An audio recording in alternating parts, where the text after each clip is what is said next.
እስኪ በነገራችን ላይ ቆይ እስኪ አንዴ እስኪ እጅህን ፍታው። አየሁ ኖ ይሄ ቀለበት በስተት እንዳታወልቀው ፕሊዝ። ይሄ ቀለበት እናቴ እንደሰጠችኝ እናቴ ደግሞ የጎሳው አባል ነች። አንተን ከምንም ነገር እንዲጠብቅህ ነው ይሄ ቀለበት የሰጠህ። እኔ የሚጠብቀኝ ፈጣሪ ነው፣ እግዚአብሔር ነው። የሚስቱ ቤተሰቦች ናቸው ለማየት የሚመጡት የባለየው ቤተሰብ ጋር ማለት ነው። ይሄን ቀለበት ይጠብቅሃል ተብዬ የተሰጠኝ ከባለቤቴ እናት የተሰጠኝ። ስለዚህ ይሄ ቀለበትና ይሄ ቀለበት አንድ አይነት ናቸው። አዎ ተመሳሳይ ናቸው። እና ምን ይሁን መጀመሪያ ከዛ ጎሳ ጋር የተገናኙበት ምክንያት አንደኛ ያው እኔ ጎሳው ተወላጅ ባልሆንም በጋብቻ ግን ተሳሰርን። ስለዚህ ቀለበት ራሱ ምንም እኮ የማውቀው ነገር እኮ የለም። ምንም የነገረችኝ ነገር እኮ የለም። እንካ ልጄን እናድርገው ብላ ረጅም ጊዜ ሆኖታል ከሰጠችኝ። እኔ ቤት ነበር ማስቀመጥ። እኔ የዋሸው አይደለም፣ ምክንያቱም እኔ የሚያገናኝ ጉዳይ ስላልነበረ አንተን ፍለጋ ስመጣ መረጃዎች ደርሶኝ ነው። አንተ የተጻፈ ደብዳቤ ነበረ። ያ ደብዳቤ ለአንተ ነው በእጅ እንዲሰጥ የተጻፈው ደብዳቤ ነበረው። እሺ እንግዲህ ቤቱ ይሄ ነው። ውድ ቤተሰቦች እዚህ ቤት እና ለምን እንዲያርጉ እንዲያታርጉ፣ እዚህ ጋር ተቀመጡ፣ እዚህ ጋር ተቀመጡ፣ በዚህ ውጡ፣ በዚህ ግቡ እያልክ ሁሉ ጊዜ ትዕግስት ታደርግላችኋለህ።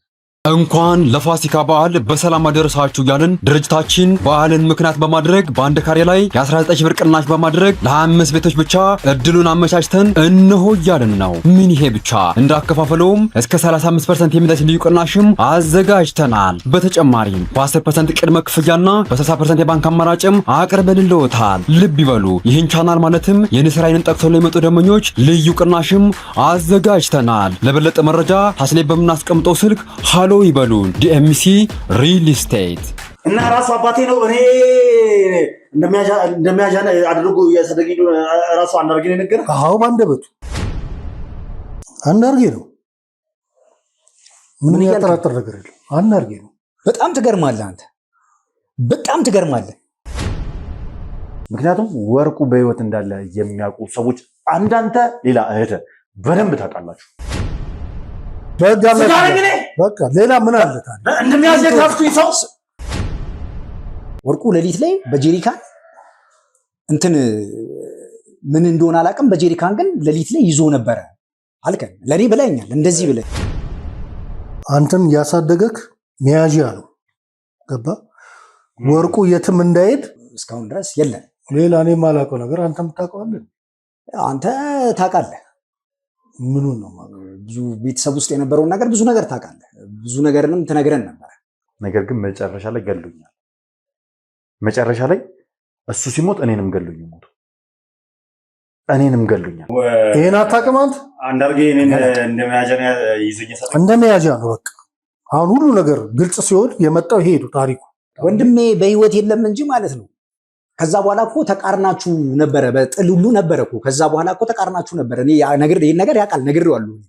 ብዙ ጊዜ እናንተ በጎሳ ሲጣሉ ተያይዛችሁ ሁሉ ተሸሹ ነበር እንዴ? ተያይዛችሁ ተሸሹ ነበር እኮ። ለዛ እንደሆነ ታውቃለህ። ስለዚህ ምንድነው ዓላማ? ወርቁን ማሳገድ ወይ ማስገደል ያንተ ፋንታ ነው። ለምን? ያንን ካወቅ አንተ የዛ ተጠቃሚ እንድትሆን።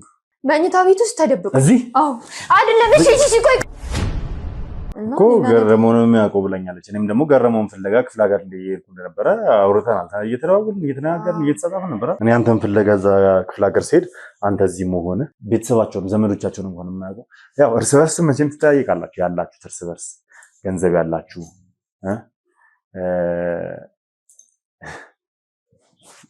ማን የገደለው ወይ ደግሞ ማን ያስገደለው? እንግዲህ እኔ በወርቁ እንትና እዚህ ተደብቀ ነው አንተ ክፍለ ሀገር የምፈልገው ወይ ምን ብለሽ ነው የጻፍሽልኝ ቴክስት ላይ? ምን ብዬ ነው የጻፍኩልኝ? ቴክስት ላይ ስለገረመው ምን ብለሽ ነው ቴክስት ላይ የጻፍሽልኝ? ወርቁ እንዲህ እስኪሆን ድረስ ቤተሰብ እንዲህ እስኪበተን ድረስ እናንተንም ስራ የኛንም እንደዚህ እስከመሆን ድረስ ሲያደርገው ታፈሰ ነው። እንዴት የሌላ ሰው ወሬ ሰምታ ይሄን ያደረገው የኔ አባት ነው ብለህ እንዴት ትላለህ? ይሄ እኮ በጣም ስህተት እኮ ነው። ሌሊት ላይ በጄሪካን ጋዝ እንደዚህ ነገር ይዞ ሲያልፍ አይቼዋለሁ፣ ወርቁ እንዲህ ሲያደርግ አይቼዋለሁ ብሎ ያንን ተንኮል ነግሮናል። አረ ሉል ቆይ ሰላም ልቀቂ። ቆይ አይደለም ደግሞ ምን ሊሰራ መጣ? እንደናሽ ምን ነው ፍቺና ኮሳትሽው እንዴ? ማንን ፈልገን ይመጣው? ይሄ እንዴት እንደሆነ አማማቱ ምኑም ግራ የሚያጋባ። ካሜራውን አስቆሞ እባክሽን ተረጋጊ። ለምን እንደዚህ ይሆንሽ እንዳለሽ አልገባኝም። ወይ አንቺ ብቻ አይደለች ማለት የኔም አክስት ጭምር ነች አይደል? ግን ደግሞ ይልሽ ከጀርባ ሆና ልታጠፋኝ የነበረችው እሷ ነች። እሺ ካልፈለክ ለምን እንደምትመላለስ? እኔ ለሌላ ጉዳይ ነው ለምን መጣሽ? እኔ ለሌላ ጉዳይ ነው አይደለም። በቃ ለኔ መልስ እንደሰጭኝ ይፈልጋል። እኔ ይሄንን ነገር ማወቅ ፈልጋለሁ። ምን ያደርግልሃል? ማወቅ ስላለብኝ። ለምን እንደምታውቀው ምን ልታረግ አውቀህ? ሁለቱም የሉም። እሺ ምን ልታረግ? እኔ እሷን ላወራት ብቻ ነው የመጣሁት።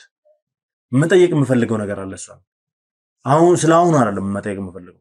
አንቺ ከመወለድሽ በፊት አንቺ ከመፈጠርሽ በፊት ስለነበረ ነገር፣ ስለ ቤተሰባችን፣ ስለ አባቴ ነው ማውራት የምፈልገው። ከሷ እኮ የእናንተ አባት ነው። አሁን ለፍቶ ደክሞ ስንት መስዋዕት ከፍሎ ነው እዚህ እንትን ያለው። አዎ ከዛ ወንድሜ ቀጠለበት። እሱ እንትን ሲል ወንድሜ ቀጠለና መስራት እኮ። ግን አንተ እሺ ታዲያ እንዴት አስቻለ? ከገዛ ቤተሰብህን አክስትን አጎትህን አንድ ነገር በዚህ ምክንያት አባቴ ወርቁን ተበቅሎታል። በዚህ ምክንያት አባቴ ወርቁን ተበቅሎታል። በዚህ ብቻ ነው ጥላቻ ያደረባቸው እኔና ለቤተሰቦቼ ላይ።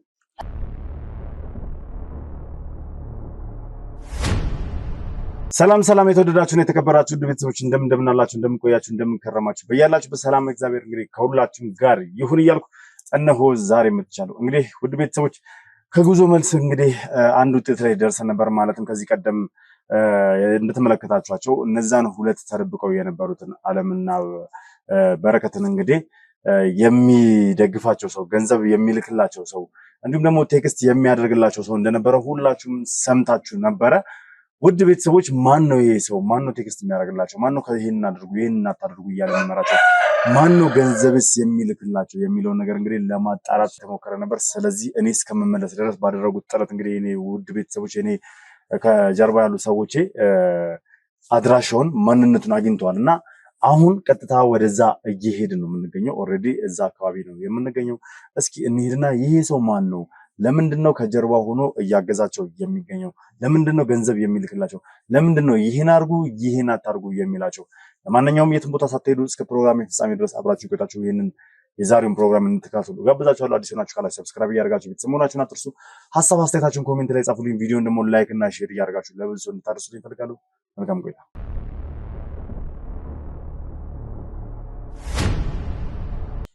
እሺ እንግዲህ ቤቱ ይሄ ነው። ውድ ቤተሰቦች እዚህ ቤት ሰላም ነኝ። እንዴት ነሽ? ሰላም ነው። እንዴት ነሽ? እግዚአብሔር ይመስገን።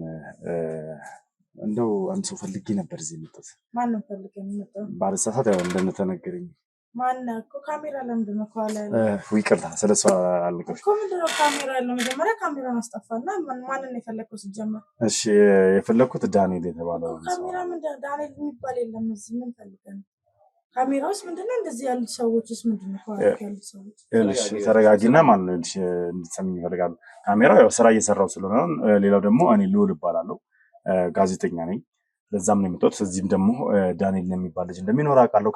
ከአካባቢው ነዋሪም ደግሞ እንደተረዳሁት ከሆነ ከአንቺ ጋር እንደሚኖር፣ አንቺም ደግሞ እህቱ እንደሆነች ተነግሮኛል። ስለዚህ ዳንኤል አንተ ምንድን ነው ሲጀመር ራሱ መታወቂያ ራሱ አላሳየከኝም። ከኋላ ያሉት ሰዎች ራሱ ካሜራው ይሄ ሁሉ ነገር ምንድን ነው? መታወቂያ ይሄው። እሺ ምንድን ነው የምትፈልገው ነገር? አንዳንድ ጥያቄዎችን ብቻ መጠየቅ ነው የምፈልገው። አንቺን ሞር ዳንኤል ካለ ዳንኤልን ነው የምፈልገው።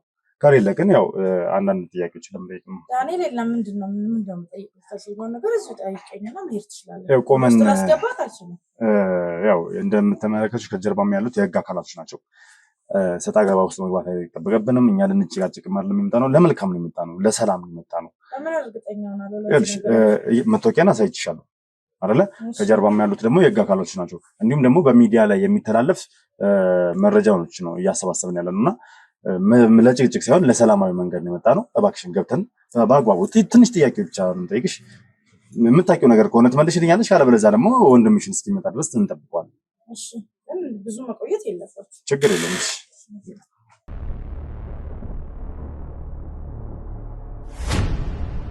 እሺ በመጀመሪያ እንድንገባ ስለፈቀድሽልን እናመሰግናለን። እንደነገርኩሽ ልውል እባላለሁ፣ ጋዜጠኛ ነኝ። አንዳንድ የምርመራ ስራዎች ላይ ነው የምሰራው እና እቺን ነገር ደግሞ አንቺ ላይ ላድርግልሽ ቀረ እንዳይልሽ። እሺ ያው ራሴን አስተዋውቄሻለሁ። ስለዚህ አንቺም እኔን የምታወቅ ስላለብን ስምሽን ብትይ። ሰብለ። መልካም ሰብለ። እሺ እስኪ ስላንቺን ነው ስላንቺና ስለወንድምሽ ያው ከወንድምሽ ጋር እንደምንኖር መጀመሪያ ቤት ከመምጣቴ በፊት ከአንዳንድ ሰዎች ጋር ውይይት አድርጌ ነበር። ሰፈር ውስጥ ስላለው ነገር ጠያቄ ነበርና ያው የኔ ስራ እንደነገርኩሽ የአንዳንድ የወንጀል ታሪኮችን ነው መመረመሩና አሁን ደግሞ በአጋጣሚ ሆኖ አንዳንድ ታሪኮችን እየመረመርኩ ባለሁበት ሰዓት ላይ ወንድምሽ በሆነ አይነት መንገድ እሱን ጥያቄዎች መጠየቅ እንዳለብኝ ተነግሮኝ ስለሱ የሆነ መረጃ ደርሶኝ ነው ወደዚህ የመጣሁት። ማለት ወንጀለኛ ሆኖ ምናምን ነገር ሳይሆን የሆነ የሚያውቀው ነገር ስላለ ለእሱን ነገር ለኔ እንዲነግረኝ ያው ኢቨን የወንጀል ጉዳይ አለ የሆነ ታሪክ አለ ብቻ እሱ ጀርባ ላይ ያለ ታሪክ አለና ስለዛ ጉዳይ ማወቅ ስለፈለኩ ብቻ ነው የመጣሁትና መጀመሪያ ግን ስለእናንተ በደንብ ማወቅ አለብኝ። እስኪ ሰብለና ወንድምሽ ዳንኤል የት ነው የተወለዳችሁት? ማለት ይህንን ነገር ብነግርክና ብታውቀው ለአንተ የሚጠቅም መረጃ ነው። ስለ ወንድሜ ወደኋላ ያለውን ሙሉ ነገር ኢንፎርሜሽን ልሰጥክ አልችልም። ግን ደግሞ ማለት ይህን ያክል ግዴታ እስከሆነ ድረስ ላሳውቀ እችላለሁ። ግን ይሄን ሁሉንም አልነግርክም። ምን አለ መሰለሽ ስለ ወንድምሽ ማንነት ማወቅ ለኔ በጣም ጠቃሚ ነው። ለምን እንዴት ብዬ ነው ስለሱ ያለውን ነገር ልነግር የምችለው? ለምን ታውቂያለሽ? ወንጀለኛ ከሆነና እንዳልሆነ እና እንዴት ነው ልነግር የምችለው? ስለ ወንጀል ሳይሆን አንድ ቤተሰብ አለ። ስለዛ ቤተሰብ ነው እያጣሩ ያሉት። እዚህ ስላለ ቤተሰብ ሳይሆን ገጠር ላይ ስላለ ቤተሰብ፣ ክፍለ ሀገር ላይ ስላለ ቤተሰብ ነው። ያ ቤተሰብ ደግሞ እንደ ቤተሰብ ብቻ ሳይሆን እንደ ጎሳም ጭምር ነው። ያው ምናልባት ይሄን ነገር ስነግርሽ የምታውቂው ከሆነ ታስረጅኛለሽ ብዬ ነው። ገባሽ? ስለዛ ጎሳ ደግሞ እኔ መረጃዎችን እያሰባሰብኩ ነው ያለሁት። ምክንያቱም ከዛ ጎሳ ጋር የሚያገናኘኝ የሚያያይዘኝ ነገር ስላለ ነው። ስለዚህ ወንድምሽ ምናልባት ደግሞ ስለዛ ቤተሰብ የሚያውቀው ነገር ይኖራልና ከስር ከመሰረቱ ማወቅ የፈለኩት ለዛ ነው። የት ነው የተወለዳችሁት ያልኩሽ። መቼም የአዲስ አበባ ልጆች አይደላችሁ ማለት ላይ ክፍለ ሀገር ልጅ ናችሁ። ከክፍለ ሀገር ከመጣን እዚህ 10 ዓመት ምናምን ይሆናል። ክፍለ ሀገር ነው የተወለድነው። ወደዚህ ከመጣን 10 ዓመት ይሆናል። ዳንኤልም ደግሞ የራሱን ስራ ነው እየሰራ ያለው።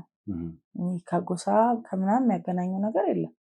መልካም። እስኪ ክፍለ ሀገር ላይ ስትኖሩ ማለት መቼም ቤተሰቦች ይኖራቸዋል አይደል? ሁለት ብቻ ናችሁ? እናንተ ብቻ ናችሁ?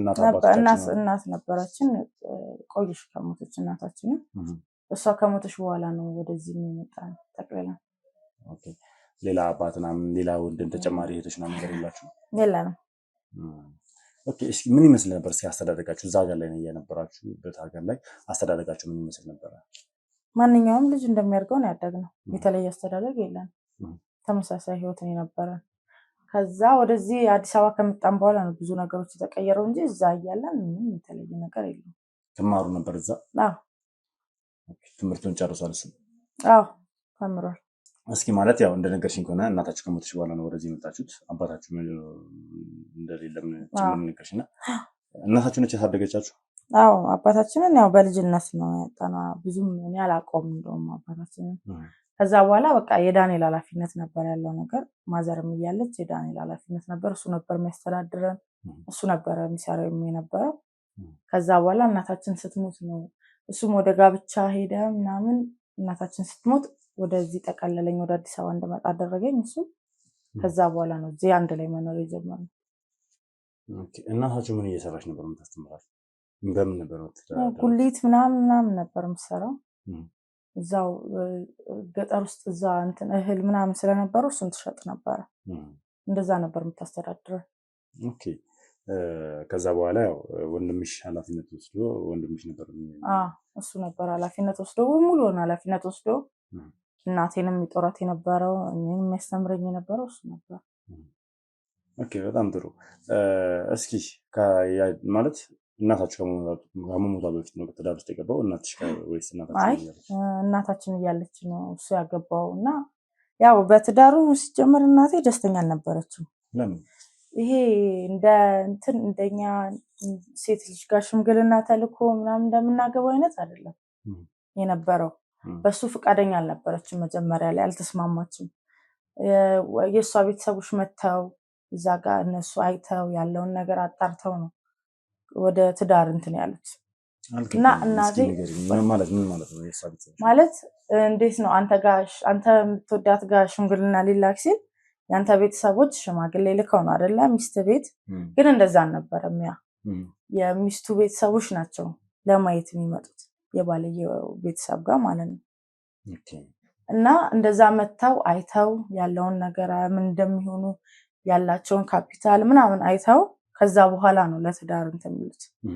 እንደዛ ስለነበረ ማዘርም ይሄ ደግሞ ከባህላችን ያፈነገጠ ነው ብላ ስላሰበች አልተስማማችም። በመከራ ነው በቃ ያው እሱም ከሷ ጋር ከሚስትየው ጋር ፍቅር ውስጥ ስለነበረ ያለውን ነገር እሱም ወደዛ ስለሚገፋፋው እሷንም እምቢ ብሎ ወደ ትዳር ውስጥ ገባ። አዎ ማለት አሁን ያነሳሽው ሀሳብ ቅድም ከነገርኩሽ ግን ነገር ጋር ይገናኛል። ማለትም ቅድም ብዬሽ ነበረ አንድ ጎሳ አለ ክፍለ ሀገር ላይ እና ከዛ ጎሳ ጋር እኔ የሚያገናኘኝ ነገር ስላለ ነው ብዬሽ ነበረ እና ያ ማለት ደግሞ አሁን እየነገርሽኝ ያለሽው ስለ አንድ ጎሳ ታሪክ ነው አይደለ? የዛ ጎሳ ቤተሰብ አንድ ሴት ልጅ ወንዱን ከወደደችው የእሷ ቤተሰብ ዳይሬክት ቀጥታ ሄዶ የወንዱን ቤተሰብና ወንዱን በማየት ይሆናል አይሆንም የሚለው ነገር እንትን ካሉ በኋላ ውሳኔ አሳልፎ ነው እንዲጋቡ የሚደረገው አይደል? ሲጋቡ ምንድን ነው የሚሆነው? ብዙም ይሄን ያክል እንደዚህ አላውቀውም እንትናቸውን፣ ግን እዛው ቤት ይሰራላቸዋል መሰለኝ እነሱ ጎሳ ጋር ማለት ነው። አዎ የሚስትየው ጋር የነበረውም እሱ ሲያገባት እዛው ቤት ይሰራል። የወንድ ቤት ለብቻ የሴት ቤት ለብቻ ተደርጎ ይሰራል። ወንዱ ሲያገባ ለአንድ ቤት ይሰጠዋል። ሴቷም ስታገባ እንደዛ ነው። እዛ ግቢ ውስጥ እዛ አንድ ላይ በቃ እንደዚህ በህብረት ነው የሚኖሩት። እንደዛ ነበር ኑሮ የነበረው። ያው ውድ ቤተሰቦች ይሄን ነገር ምንጭም ከዚህ ቀደም ሰምታችሁ ታውቃላችሁ። እኔም አውቀዋለሁ። የዚህ ጎሳ ስም ሴምራ ይባላል አይደል? አዎ አይሽ እኔን ከዚህ ጋር ያገናኘኛል ያልኩሽ ከዚህ ጎሳ ጋር ያገናኘኛል ያልኩሽ ለዚህ ነው። ስለዚህም ጎሳም ጭምር ማወቅ ስለፈለኩ ነው። ስለዚህ የአንቺ ወንድም ዳንኤል ማለት እንግዲህ ከሴምራዎች ጋር በጋብቻ ተቆራኝቶ ነበር ማለት ነው። አዎ ግን የሰራው ወንጀል ያጠፋው ነገር አለ? ወንጀል ሰርቷል ወይ ደግሞ ያጠፋው ነገር አለ ያልኩሽ ሳይሆን ስለዚህ ከዚህ ቤተሰብ ጋር የነበረውን ቁርኝነት ከዚህ ቤተሰብ ጋር የነበረውን ግንኙነት እስከምን ደረጃ እንደሆነ ማወቅ ስለምፈልግ ብቻ ነው። ምክንያቱም እኔም አንድ አካል ነኝ። አንድ ነገር ልንገርሽ፣ እኔም የዚህ ጎሳ አንድ አካል ነኝ። ያው እዛ ውስጥ ተወልጄ አላደኩም እንጂ እዛ ከተማ ላይ ነው ተወልጄ ያደኩት። ያው በእርግጥ ገጠራማ ቦታ ስላለው ቦታችን ሀገራችን ሁላችንም አንተዋወቅም አይደለ? እንደ እንትን ይለያያል። ትንሿ ከተማ አለች፣ ከዛ በኋላ ገጠራማ ቦታ ሁላችንም ተራርቀን ነው የምንኖርና ከላይ ብለን ልናውቅ አንችልም። ትልልቆቹ ምናልባት ሊተዋወቁ ይችላሉ እንጂ እኔም እናንተ ተወልዳችሁ ያደጋችሁበት ሀገር ላይ ነው ተወልጄ ያደኩት። ገባሽ አይደል? ስለዚህ በዛ ምክንያት ያው ላንተዋወቅ እንችላለን። በቅርቡ ደግሞ አንድ ዜናም ስለሰማሁ ማለትም እኔ ከዛ ጎሳ ጋር የሚያገናኝ ነገር እንዳለ ስላወቅሁ እና ወንድምሽ ምን ያህል ከዚህ ጎሳ ጋር ቁርኝነት ነበረው የሚለውን ነገር ጭምር ስለማወቅ ስለፈለኩ ነው አንቺን ጥያቄ እየጠየኩሽ ያለሁት። እስኪ በትዳሩ የነበረው ነገር ምን ይመስል ነበር? ማለት ካገባ በኋላ ደስተኛ ነበር? ከዛ ጎሳ ጋር ተስማምቶ እየኖረ ነበር? ብዙም እንደዚህ ይሄን ያክል አንቀርባቸውም። ማለት እንደነገርኩ እናቴ ከሞተች በኋላ ነው እዚህ ስመጣ እንትን ያልኩት ወደ እነሱ ጋር ምናምን ነገር መሄድ የጀመርኩት እንጂ እናታችን በነበረች ሰዓት ላይ ብዙም አልሄድም። ለምን ይህንን ነገር ተቃውመው ነበር እናቴ ነግሬ ካለውም እና ከመጣሁም በኋላ ያለውን ነገር ሳየው ደስተኛ ነበረ። ግን ያው ልጅ አልወለዱም። በቃ ይሄ ዘራቸው የሚቀጠለው ነገር አለ አይደል? እንደዛ ዘራቸውንም አላስቀጠሉም እና ግን መውለድ ሳይችሉ ቀርተው ነው። አዎ እንደ አጋጣሚ እሷም በህመም ምክንያት አርፋበት ምናምን ነው። ግን አሁን ከነሱ ጋር ያለው እንትን የቀጠለ አይመስለኝም። እንደ ቤተሰብ ነው፣ ይሄዳል፣ ይጠይቃቸዋል እንጂ ይህን ያክል ከነሱ ጋር ግንኙነት ያለው አይመስለኝም። ሌላ ስራ እየሰራ ነው እሱ ያለው። ምን አይነት ስራ ነው የሚሰራው? መርካቶ ነው ሰራውን ያለኝ። ይህን ያክል እንደዚህ ዲቴል አልነገረኝም። እኔንም ስለሚያስተምር እዚህም አንድ በቃ ያለው ቤቱን የሚይዘው እሱ ነው። እኔም እማራለሁ፣ በዛ ላይ የሚያስፈልገኝ ነገር የሚያሟላው እሱ ነው። ብዙ ጊዜ እንደውም የምንጨቃጨቀው በዚህ ነው። በቃ እኔም ወደ ስራ መግባት አለብኝ ትምህርቴን ትቼ ምናምን እለዋለሁ። እሱም ደግሞ በቃ ከዚህ ወዲያ ከአንዱ ወደዚህ ምናምን በቃ አየር ባየር ነው የምሰራው፣ እንደዚህ ነው ማደርገው ብሎ ነው እንጂ ከጎሳው ጋር ያለውን ነገር የቀጠለ አይመስለኝም። ባለቤቱ ከሞተችበት በኋላ ነው ከዛ ጎሳ ጋር ያቆመው? ማለት እየሄደች የሚያያቸው እዛ መኖር ያቆመው? ቆየ። እንደማውቀው ከሆነ ቆይቷል ወደዛ ከሄደ። ግን እዛ በነበረ ሰዓት ላይ ብቸኝነት በቃ ያው ገለልተኛ ሆኖ ነበር የሚኖረው።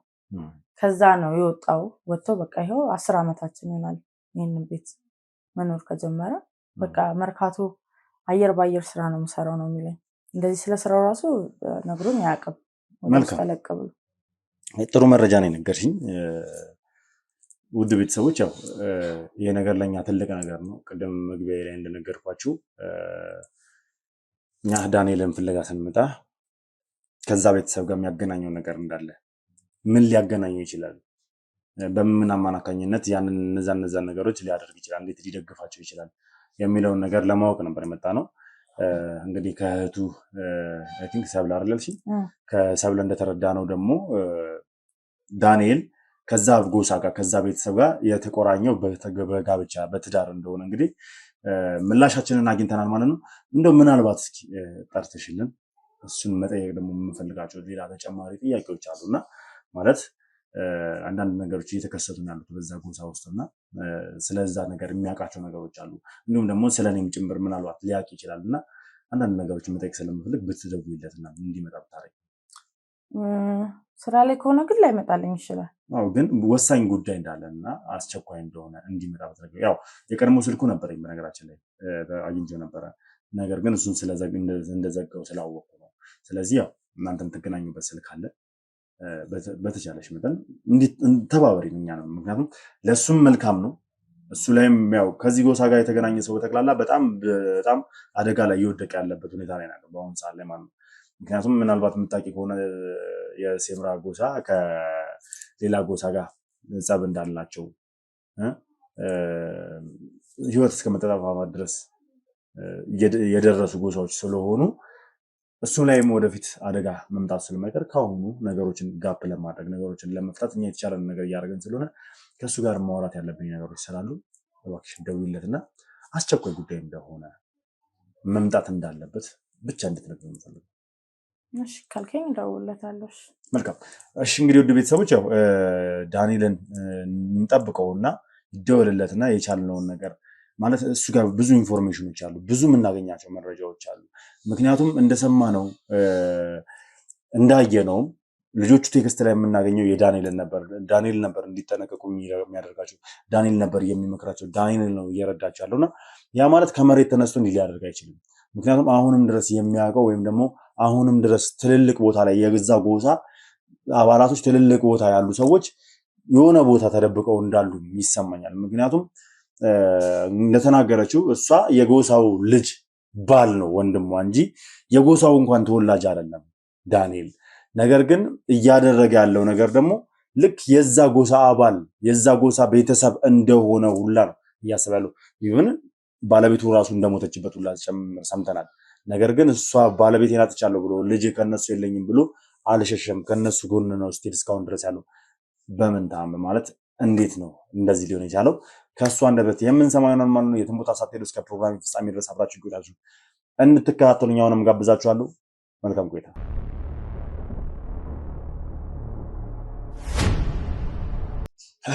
እሺ እንግዲህ ውድ ቤተሰቦች ያው ተደውሎለታል፣ እየተጠበቀም ነው ያለው። ኦልሬዲ ደርሷል ተብያለሁ። መኪና ውጭ ላይ እየቆመ ነው ብለውኛል። ልጆች ምልክት ሰጥተውኛል።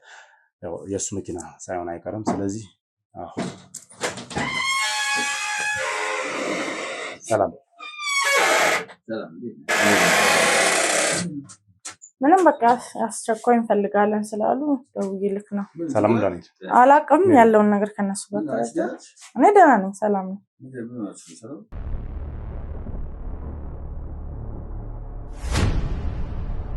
እሺ ልውል፣ እንዴት ነህ? እንዴ ታውቀኛለህ እንዴ? ስፈልግህ አላገኘሁም ነበረ። ዛሬ ከየት መጣ? ምን ግልጥ አለ? አልገባኝም። ስፈልግ ማለት ታውቀኛለህ ነው? አዎ አውቃለሁ። እኔ አውቃለሁ። እንዴት ነው የምታውቀኝ? እኔ አውቃለሁ፣ በማውቅበት መንገድ አውቃለሁ። የሆነ ጊዜ ላይ በጣም ፈልግህ ነበር። እኔ ራሴ ፈልግህ ነበር። እኔን? አዎ ማለት ቆይ እንዴት ምን ልታውቀኝ ይችላል? እፈልግህ ነበር። ለምንድን ነው የምትፈልገኝ? ስፈልግህ አልተገኘህም። ለምን ነበር ስትፈልግ? ኤኒዌይስ እሺ፣ አሁን ለምንድን ነው የመጣህ? ንገረኝ። እሱም በኋላ እነግርሃለሁ። እንዴ ለምን እንደመጣሁ ልጠይቅህ ነበር፣ ልነግርህ ነበር። ግን አንተ ቀድመህ እኔን እንደምታውቀኝ ነው። እኔ አውቃለሁ። አዎ አውቃለሁ እኮ። እንዴት ነው ስለማውቅ ፈልግህ በነበረበት ሰዓት ላይ አላገኘሁም እኮ። እሺ ዛሬ ደግሞ እንዴት ነው እኔን የምታውቀኝ ነው? እሺ አሁን አንተ ለምን እንደመጣህ ጠይቀኝና ከዛ እኔ የራሴን ደግሞ እነግርሃለሁ። እሺ የመጣኸው ለምንድን ነው? መልካም። እሺ እነግርሃለሁ የመጣሁበትን። ያው መጀመሪያ ከዚህ ቀደም የምትጠቀምበት ስልክ ቁጥር እየሰራ ስላልሆነ ነው። ብዙ ቁጥሮችን ትጠቀማለህ። እሺ ሁሉም ተዘግቷል። ያንን በዛ ምክንያት ነው ቶሎ ላገኝ አልቻልኩት እንጂ ሳፈላልግ ነበር እኔ ራሱ። የመጣሁበት ምክንያት ደግሞ ስለ አንዳንድ ነገሮች ልጠይቅህ ፈልጌ ነው። ምክንያቱም ስለ አንተ በተለይ የተወሰኑ ነገሮችን እንግዲህ መጥቼ አውርቼ ከእህት ጋርም የተወሰኑ ነገሮችን ነግረኛለች። አሁን ደግሞ ሞር አንተ እኔን ማወቅ ደግሞ ለነገሮቹ ማረጋገጫ እንዲሆነኝ ያደርጋል። ከሴምራ ጋር የሚያገናኝ ነገር እንዳለ መረጃው አለኝ። ትክክል ነኝ አይደለ? አዎ ልክ ነህ። መልካም። ስለዚህ እስኪ እንዴት ነው ንገረኝ እስኪ ከሴምራ ጋር የተቆራኘበትን መጀመሪያ ከዛ ጎሳ ጋር የተገናኘበት ምክንያት አንደኛ ያው እኔ ጎሳው ተወላጅ ባልሆንም በጋብቻ ግን ተሳሰርን። ከዛ ከጎሳ አባል ከሆነች ሴት ጋር በፍቅር ብቻ ሳይሆን በትዳርም አብሬ ቆይቻለሁ። ለዛ ነው ሴምራን የማውቃቸው። በዛ ነው ከሴምራ ጋር የተጣመርከው? ሴምራ ውስጥ የነበረ ነገር ምን ይመስል ነበረ? እሷን ካገባሁ በኋላ ያው አብሬ እዛ ስኖር መግባባት ማለት ያው በጋብቻ ከሷ ጋር አብሬ ስኖር እዛ ኖር ስለነበረ በቃ ከጎሳው ጋር እዛ አንድ ላይ ነበር የምንኖረው የነበረው። እንዳጋጣሚ ሆኖ በጣም የሚገርም ነገር የዛ ጎሳ አንድ የገረመኝ ነገር ምንድን ታውቃለህ? በጋብቻ ከምተሳሰረው ቤተሰብ ጋራ እዛው ሰፊ ግቢ ስለነበራቸው በተለይ የኔ ባለቤት የነበረች ሴት ጋራ ትንሽ በጎሳው አንቱ የሚባሉ አይነት ነገር ሰዎች ምናምን ነገር ስለነበሩ ሰፋ ያለ ሀብትና ሰፋ ያለ ገንዘብ ነበራቸውና በዛ እንዳጋጣሚ ሆኖ ቤት ተሰራለን እዛው ግቢ ውስጥ ማለት ነው። እሱ የጎሳው ስርዓት ነው። የጎሳው ስርዓት እዛው ቤት ተሰራለን እና እዛው መኖር ጀመርኩኝ። ማለት ጎሳው ላይ የራሱ ህግና ደንብ አለው አይደል? አንተ ውጪ ላይ ማለት ከዛ ጎሳ ውጪ ተወልደ ያደግ ሰው እዛ ጎሳ ላይ ስትገባ የራሱ ህግና ደንብ ያለው የራሱ ስርዓት ያለው የራሱ አምልኮ ያለው ጎሳ ውስጥ ተቀላቅሎ መኖር አልከበደም? ስለዛ ጉዳይ እንኳን እኔ ብዙ የገባኝ ነገር አልነበረም። ማለት ምክንያቱም እዛ ጎሳ ውስጥ እኮ ስርዓታቸውን ካልተከተልክ፣ ባህላቸውን ካልተከተልክ፣ ህግጋታቸውን ካላከበርክ ከጎሳው ጋር አብሮ መቀጠል አችልም። እኔ ከዛ ጎሳ ጋር የተቀላቀልኩት ቅድም እንደነገርኩ በጋብቻ የተቀላቀልኩት በጋብቻ የተቀላቀሉትን በጠቅላላ እዛ የሚያመጡት እነሱ ወደዛ ወስደው የሚያኖሩት ህግና ስርዓታቸውን አስተምረው እሱን ያላውቅም ማለት እኔ አላውቅም። እሱ እኔ የማውቀው ከዛ ጎሳ ጋር የተቀላቀልኩት በሚስቴ አማካኝነት እኮ በሚስት አማካኝነት ስትገባ እዛ ጎሳ ውስጥ ስትቀላቀል እዛ የጎሳው ቅጥር ላይ ስትኖር እኮ የጎሳው የራሱ የሆነ ህግና ደንብ አለው፣ መተዳደሪያ አለው፣ ስርዓት አለው አይደል? ያንን የሚያከብር ሰው ብቻ ነው እዛ ጎሳ ላይ ተቀላቅሎ በጋብቻ የሚሆን በምንም ሊተሳሰር የሚችለው። አብዛኛውን ደግሞ በጋብቻ እንጂ በሌላ መንገድ የሚተሳሰር ሰው የለም እዛ ጎሳ ላይ። ያ ጎሳ እየተስፋፋ የሚመጣው በጋብቻ ነው። በመጀመሪያ ደረጃ የዛ ጎሳ የጋብቻ ባህል ምን አይነት ባህል መሰለ? ለምሳሌ እኔ የጎሳው ተወላጅ አይደለሁም ብዬ እነግርሃለሁ። የኔ የነበርኩበት ብሔር ወይም ደግሞ እኔ የነበርኩበት ጎሳ የጋብቻ ሁኔታ እኔ ነኝ ለቤተሰቦቿ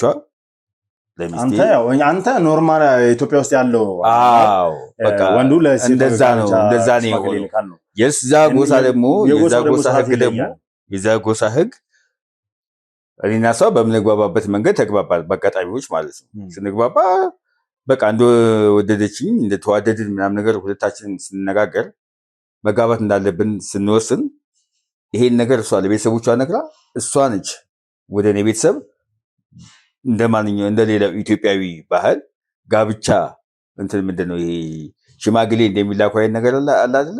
የእሷ ጎሳ ነው ወደ እኔ ቤት ሽማግሌዎች የመጡት። እዛ ጎሳ ላይ እየኖርክ ያው ባለቤት እንዳረፈችም ጭምር ሰምቻለሁ። በህመም ነበር ወይስ በጎሳው ላይ በሚፈጠሩ ችግሮች? እሷ ተፈጥሮ በህመም ነው የሞተችው። የተፈጥሮ ነው እንጂ ጎሳ ለጎሳ በሚያደርጉት ጸብ ምናምን ነገር አይደለም። እዛውን የቀጠልከው እሷ ካለፈች በኋላ የኔ እዛ አካባቢ መኖር ምንም አስፈላጊ መስሎ ስላልታየኝ እኔ ያው ጎሳው ላይ ወጥቻለሁ። ጎሳው ላይ ወጥቼ እንዳጋጣሚ ሆኖ ያው እኔ እዛ ያለው እናታችን አልፋ ነበር ምናምን በህይወት የለችም። አሁን አንድ ያለኝ ሰው ቢኖር ብቸኛ እህቴ ብቻ ነበረች እና እህቴን ይዣት ደግሞ ወደ ሌላ ቦታ ትናደርገንና እዛ አሁን ከእህቴ ጋር ነው ያው እንዳገኛት ከእህቴ ጋር ነው እየኖርኩ ያለሁት። ወደ አዲስ አበባ መጣን። የራሴን ስራ እየሰራሁ ከእህቴ ጋር አብረን ነው የምንኖር ያለ ነው። ጥሩ። እንዴት ነው ከዛ ከወጣ በኋላ ከጎሳዎቹ አባላቶች ጋር ወይ ደግሞ ከጎሳው ተወላጅ ጋር ከዛ ጎሳ ጋር በሆነ አይነት መንገድ የመገናኘት እድሉ አለ? አንገናኝም። ምንም የምገናኝበት አጋጣሚ የለም። እርግጠኛ ነህ? አዎ። ማለት እዚህ ጋር አሁን ዳንኤል ምን አለ መሰለህ መወሻሸት ያለብን አይመስልም። እኔ የዋሸው አይደለም። ምክንያቱም እኔ የሚያገናኝ ጉዳይ ስላልነበረ አንተን ፍለጋ ስመጣ መረጃዎች ደርሶኝ ነው ወደ አንተ የመጣሁት። ምን አይነት መረጃ ደረሰ? ከነዛ ጎሳ ልጆች ጋር ከነዛ ጎሳ አባላቶች ጋር በሆነ አይነት መንገድ ኮሚኒኬት አለ ስትል እስካሁን ድረስ? ምንም ኮሚኒኬት የለኝም። ምንም ኮሚኒኬት የለኝም። እርግጠኛ ነህ? አዎ። ለምንድን ነው ለመዋሸት እየሞከርክ ያለው? እኔ ከዛ ጎሳ ጋር የሚያገናኝ የነበረው አንድና አንድ ነገር ጋብቻ ነበር። ከዛ ከወጣ በኋላ ነው አሁን እያልኩ ያለው። ከዛ ከወጣ በኋላ ስቲል ከዛ በኋላ የሚያገናኝ ነገር የለም ለማለት። አዲስ አበባ እየኖርክ ራሱ አዲስ አበባ ውስጥ እየኖርክ ራሱ ከነዛ ጎሳ ሰዎች ጋር በሆነ አይነት መንገድ ግንኙነት አለ? ምንም ግንኙነት የለኝም። ይኸውልህ አንድ ነገር ልንገርህ። እኔ ስልክህን አግኝቻለሁ። ስልክህን ሳገኘው ያንተን ስልክ ያገኘሁት ከነዛ ጎሳ ውስጥ የልጅ ልጅ የሆኑ ልጆች አዲስ አበባ ውስጥ ተደብቀው እንዳሉ ታውቃለህ፣ እርግጠኛ ነኝ። ምክንያቱም ያንተ ስልክ ስለነበረ ቴክስት የሚላክበት የነበረው ከነ ዓለም ጋር እና ዓለምን እንዲያርጉ እንዲያታርጉ፣ እዚህ ጋር ተቀመጡ፣ እዚህ ጋር ተቀመጡ፣ በዚህ ውጡ፣ በዚህ ግቡ እያልክ ሁልጊዜ ቴክስት ታደርግላቸዋለህ፣ ትከታተላቸዋለህ። ከዛም አልፎ ተርፎ ደግሞ በየጊዜው ገንዘብ የምትልክላቸው አንተ እንደሆንክ አውቃለሁ። ስለዚህ ልትክደኝ አችልም። አይ እኔ እንደዚያ ነገር ውስጥ እኔ ገብቼ አላውቅም፣ አልገባሁም። ሲጀመር እኔ ከዛ ጎሳ ከወጣሁ በኋላ ከእህቴ ጋር የራሴን ኑሮ የራሴን ስራ እየሰራ እህቴን እያስተማርኩኝ ከእህቴ ጋር እየኖርኩ ያለሁት። በትራንዛክሽን መሰረት ማለት በህግ አግባብ ሄደን እኛ ተመልካቾች የምንታቁት ስልክህ አለኝ ብለህ ነበረ። ለምን አልደወልክልኝም? ስልኮች ብዙ ናቸው፣ ብዙ ሁሉንም ሞክረናል። አንተ እየቀያየርክ የምትጠቀመው ምክንያት ስላለ ነው። እስኪ በነገራችን ላይ ቆይ እስኪ አንዴ እስኪ እጅህን ፍታው። አየኸው? ምንድን ነው ይሄን ቀለበት ከየት አገኘኸው? ምን ማለት ነው ከየት አገኘኸው? እና ምንድን ነው እንዴ? አንተም እኮ የጎሳ ባለህ እኮ ማን ሰጠህ? ይሄን ቀለበት ይጠብቅሃል ተብዬ የተሰጠኝ ከባለቤቴ እናት የተሰጠኝ። ስለዚህ ይሄ ቀለበት አንድ አይነት ናቸው። አዎ ተመሳሳይ ናቸው። እና ምን ይሁን? እኔ ደግሞ እናቴ ነች የሰጠችኝ። እናቴ ደግሞ የዛ ጎሳ አባል አይደለችም። ምን አስቆጣህ? ተረጋጋ ብራዘር። አይደለም ይሄ እናቴ ነች የሰጠችኝ። እናቴ ደግሞ የጎሳ አባል አይደለችም። ተረጋጋ። የዛ ጎሳ አባል ነህ አንተ። ሲጀምር ለአንድ ነገር ልንገርህ። እኔ አሁን የጠየቅኩህን ነገር ሌላ ነው። ነገሮችን ዙሪያ ጥምጥም ወስደህ ተው። ነገሮችን ዙሪያ ጥምጥም ወስደህ እኔን አእምሮን ለመበረዝ እንዳትሞክር። ምንም የምትበረዝበት ምክንያት የለም። አንደኛ የዛ ጎሳ አባል መሆን እኮ ኃጢአት አይደለም። አንድ ነገር ልንገርህ፣ ጎሳው የተከበረ ጎሳ። እኔ አሁን እየጠየቅኩህ ያለሁት ሌላ ነገር ነው። አንድ ነገር ልንገርህ። ሌላ ሲመልስ የዛ ጎሳ አባል እንደሆነ አባቴ አውቃለሁ። የዛ ጎሳ ተወላጅ እንደሆነ ወላጅ አባቴ ትክክለኛ አባቴ ምክንያቱም ተነግሮኛል። ሰሞኑን ቅርብ ጊዜ ነው ያወቅሁት። ወንድሜ ልንገርህ፣ የዚህ አይነት ቀለበት የሚያደርጉ ሰዎች የዛ ጎሳ አባል የሆኑ ሰዎች እነሱ በስጦታ መልክ ከነሱ ያገኛሉ ወይ በወርስ ያገኛሉ። እኔ የተሰጠኝ ከሚስቴ እናት ነው ብዬ ነገር ያለው። አንተ ይሄ ቀለበት የተሰጠህ ከማን ነው? ከእናቴ። የእናትህ በቃ አንተ እናትህ የዛ ጎሳ አባል ከነበሩ እናቴ አይደለችም የጎሳ አባል ሲጀምር። የኔ ትክክለኛ ወላጅ አባት አሁን እንደሰማሁት እኮ ነው ትክክለኛ የተባለው ወላጅ አባት ወርቁ ምናምን አታውቃቸውም ነው? ወርቁን አታውቀውም? ሞቷል ተብሎ የሚወራለት ምናምን ወርቁን አታውቀውም? አንተ የወርቁ ልጅ ነህ እንዴ? ስለዚህ ታውቃለህ አይደል? የወርቁ ልጅ እንደወልኩ ነው የሚወራው ሳይሆን በቃ ምናልባት የሰማሁት ታሪክ አንተ ትሆን። እኔ ስለሰማሁት ታሪክ አይመለከተኝም። እኔ ስለሰማሁት ታሪክ አይመለከተኝም። ይሁን በቃ እሺ፣ የኔ ጎሳ አባል ነኝ። እሺ ይሁን፣ እኔ አሁን ግን እየጠየቅኩ ያለሁት እኮ ሌላ ነገር ነው። ተረጋጋ እኮ እኔ የምጠውበትን ዓላማ ልታስቶኝ አትሞክር። እኔ ምንም አላስትሽም። በቃ የዛ የተከበረ የጎሳ አባል ነህ አንተ። እሺ አሁን አባል ነህ፣ እንኳን ደስ አለ። በምንም አይነት መንገድ ቢሆን ለዛ ጎሳ አባል ነህ ስትባል ልትቆረቆርላቸው ልትከራከርላቸው ይገባል እንጂ ምንድነው እንደዚህ ሆት የሚያደርግ? እሺ ነኝ አልኩህ እኮ። ደስ አለ? አዎ በጣም ደስተኛ ነኝ። እንኳን ደስ አለ። አሁን አንድ ጥያቄ መልስልኝ። ምንድን ነው የምመልስልህ? ከማን ጋር በምን አይነት አመለካከት ወይ? ተረጋጋ። ከዛ ጎሳ እኮ ሚስቴ ከሞተች ቆይታለች። እስቲል እስካሁን ድረስ ማለት ነው እኔ እጅ ላይ ይሄ ቀለበት አለ። ይጠብቅሃል። ኖ በስተት እንዳታወልቀው ፕሊዝ። ይሄ ቀለበት እናቴ ነች የሰጠችኝ። እናቴ ደግሞ የጎሳው አባል አይደለችም። በምንም አይነት መንገድ ይሁን ይሄ ቀለበት የሰጠህ ሰው አንተን ከምንም ነገር እንዲጠብቅህ ነው ይሄ ቀለበት የሰጠህ። እኔ የሚጠብቀኝ ፈጣሪ ነው፣ እግዚአብሔር ነው።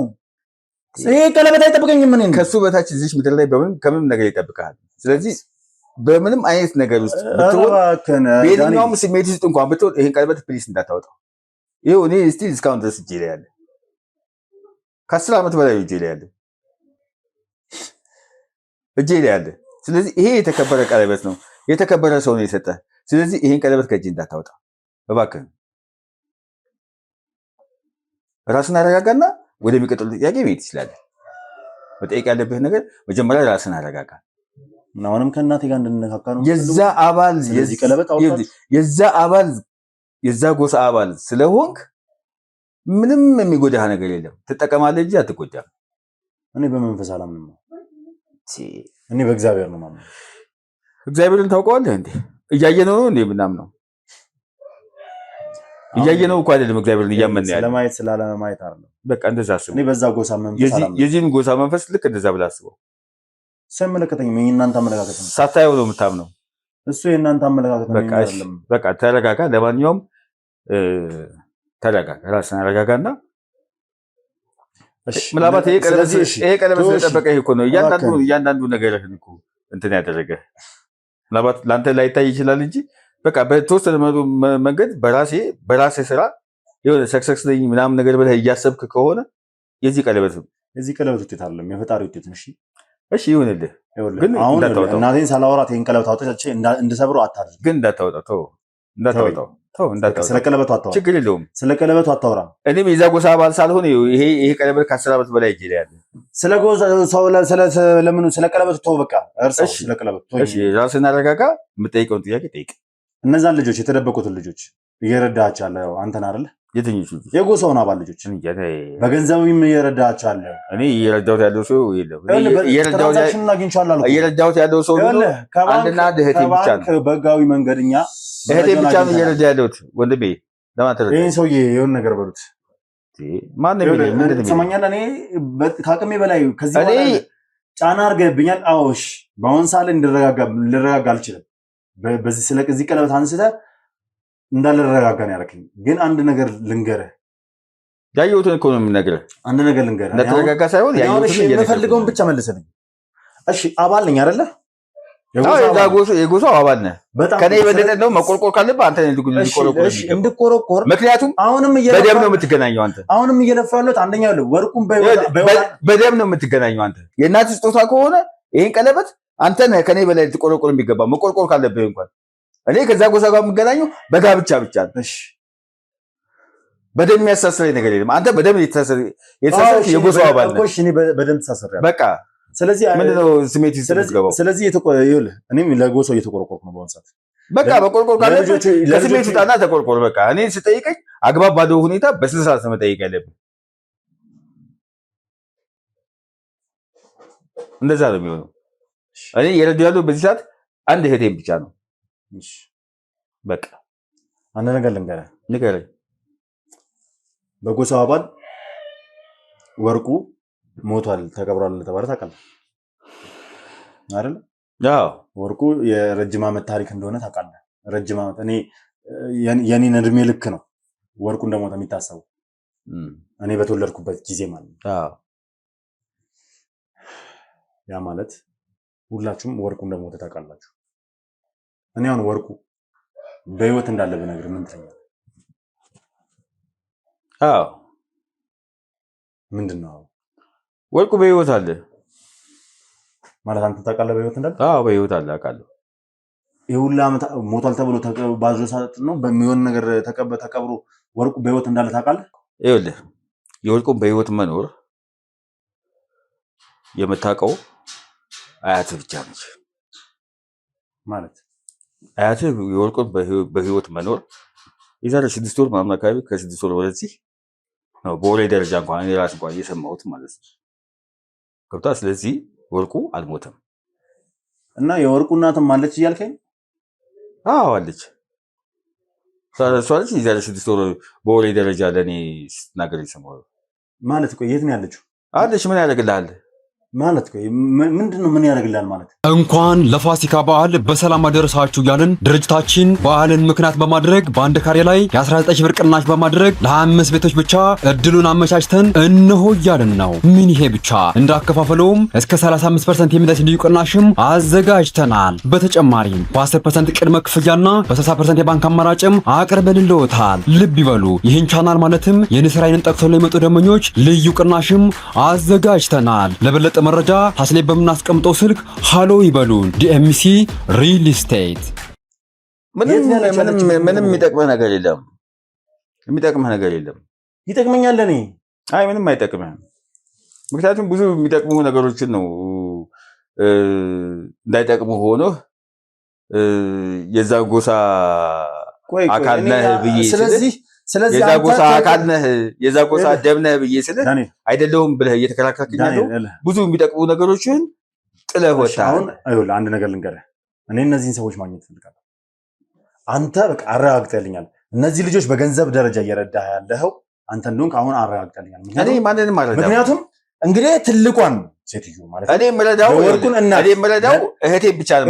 የወርቁን እናት ወይም ደግሞ ሀያት ተብላ የምትጠራዋን ሴትዮ ሀያት የምትላትን ሴትዮ በህይወት እንዳለች የምታውቅ ሆነ ከእሷ ጋር ግንኙነት ካለህ እነዚህ ልጆች እየረዳ ያለው አንተ ትክክል ነው። በቃ አረጋግጫለሁ። እኔ እየረዳሁ ያለሁት እህቴ ብቻ ነው። እየረዳሁ ያለሁት እህቴ ብቻ ነው። እሺ የት ነው ያለችው? ሀያቴ ልበል እንጂ የወርቁ እናት ነው ያለችው። ንገረኝ እሺ፣ ቢያንስ ከእሷ ጋር ላውራ አናገኝም? ዳንኤል አቤት። እሺ የወርቁ እናት የት ነው ያለችው? ንገረኝ። ተረጋጋችሁ።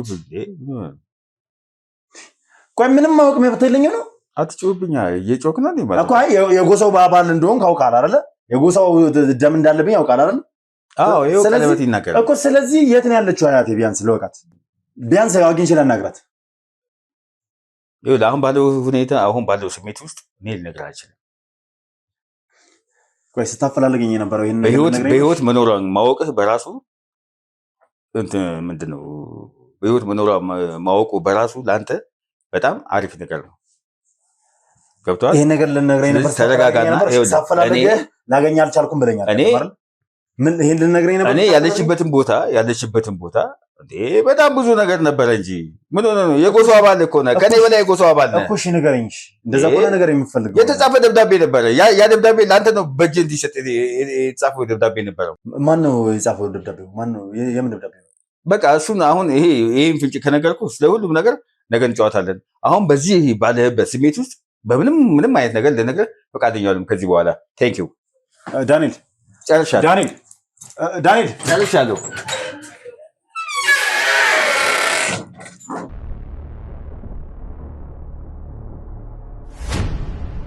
እኔ ከቀን ወደ ቀን እያገኘሁት ያለሁት መረጃ ከቀን ወደ ቀን እየሰማሁት ያለሁት ነገር ትንሽ ግራ እያጋባኝ ነው። በጣም እላፊ እየሆነብኝ ነው። እላፊ ምንድነው? ጭራሽ አሁን ደግሞ የወርቁ እናት አሉ እየተባለ ነው። ለእኔ የተጻፈ ደብዳቤም እንዳለ ጭምር ሲያፈላልገኝ እንደነበረም ጭምር እየነገረኝ ነው ያለው።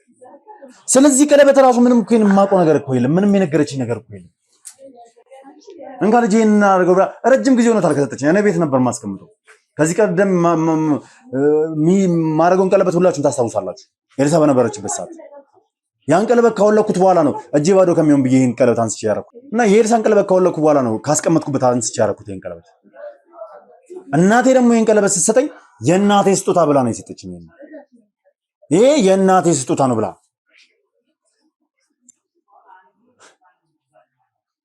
ስለዚህ ቀለበት ከእናቴ ጋር ማውራት አለች።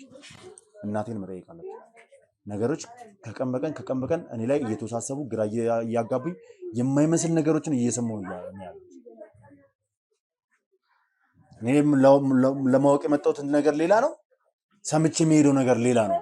ራሴን ማረጋጋት ፈልጋለሁ። በቤቴ ገብቼ ትንሽ እረፍ ማለት መተኛት ፈልጋለሁ። በቃ የትም ቦታ መሄድ አልፈልግም። በተረጋጋ መንፈስ ነው ከእናቴ ጋርም ስለዚህ ቀለበት ማውራት የምፈልገው። ነገ ነው ወደ እናቴ ማናገራት ነገ ነው። እንደዚህ ስሜታዊ ሆኜ ላናግራትም አልፈልግም። ድጋሚ ከሷ ጋር መጣላትም መጋጨትም አልፈልግም። እንደዛ ሆነን ተታርቀን ድጋሚ መጸጸት ውስጥ መግባት አልፈልግም።